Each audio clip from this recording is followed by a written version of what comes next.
सन्यास क्या होता है? ऐसे तो 4 आश्रमों में ये चौथा पड़ाव है, ब्रह्मचर्य आश्रम, फिर गृहस्थ आश्रम, तथापि फिर वानप्रस्थ आश्रम और उसके बाद अंतिम गति में सन्यास आश्रम। ऐसे तो ये 4 आश्रमों का चतुर्थ चरण है, लेकिन एक अध्यात्म के पथिक के लिए ये बहुत महत्वपूर्ण है। जरूरी नहीं कि कोई गृहस्थी या वानप्रस्थी होकर ही सन्यासी होवे, कई बार कोई बालकपन में भी सन्यासी हो सकता है। ये जरूरी नहीं कि गृहस्थ भोगने के बाद ही गृहस्थ से मन उठता हो, कई बार कोई ब्रह्मचारी भी गृहस्थ से मुक्त हो जाता है और कई बार गृहस्थ भोगने वाले गृहस्थी भी भोगों से मुक्त नहीं हो पाते। वानप्रस्थी होने के बावजूद गृहस्थ से मुक्त नहीं हो पाते।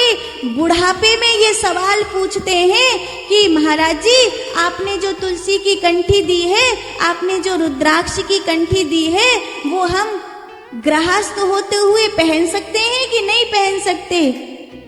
तो कई बार हमको आश्चर्य होता है कि इनके बच्चे बड़े बड़े हो गए, नाती पोते हो गए, अभी भी इनको शरीर का सुख गया नहीं है। जबकि वेद का वाक्य है कि अगर संतान कंधे से ऊपर आने लगे और दूसरी संतान उत्पन्न करने की आवश्यकता या इच्छा ना हो, तब पत्नी को भी माता की तरह देखना चाहिए, ब्रह्मचर्य से रहना चाहिए। ये वेद का वाक्य है। और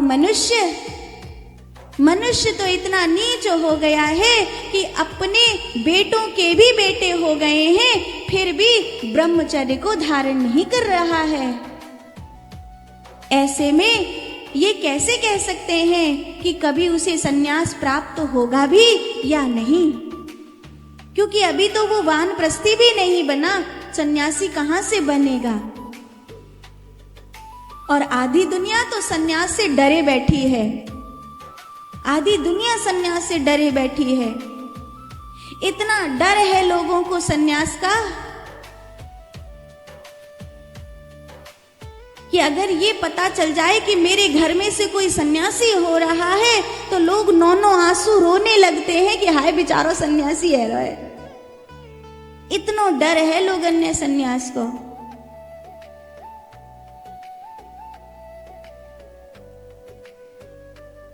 देवी, ब्रह्म तुम्हारी गोदी में आया है, अब किस बात का सोच मैं जाऊं? एकांत ही मेरी तपस्या को पूर्ण कर सकता है। यशोधरा ने बुद्ध जी से पूछा था कि जो तुम्हें जंगल में मिला, क्या वो तुम्हें यहां नहीं मिल सकता था? तो बुद्ध जी ने कहा यशोधरा से, हाँ मिल सकता था, लेकिन उसे मिलने के लिए जिस तड़प की और जिस संयोग की जरूरत थी, वो यहां नहीं था। उसके लिए मुझे एकांत में खुद को तपाना ही था। आपको भी अगर भगवत प्राप्ति की ओर पग बढ़ाने हैं, तो आपको अपने आप को एकांत देना पड़ेगा। अकेलापन नहीं, एकांत। 24 घंटे में थोड़ी देर के लिए भूल जाइए अपनों परायों को। सब रिश्ते नाते, सब फॉर्मेलिटी एक तरफ रख दीजिए। अरे मरने के बाद भी तो सब एक तरफ हो जाते हैं। और बैठ जाइए अपने में और अपने राम में स्थिर हो करके, और देखिए अपने आप को, कौन है वो जो कान में सुनने वाली शक्ति रखता है? कौन है वो जो आंख में देखने वाली शक्ति रखता है? कौन है वो जो श्वासों की धोंकनी के साथ जीवन बन गया है? कौन हूं मैं? अगर मैं ये शरीर हूं तो मुझे कौन मारता है? और अगर ये शरीर मरता है तो क्या मैं मर जाता हूं?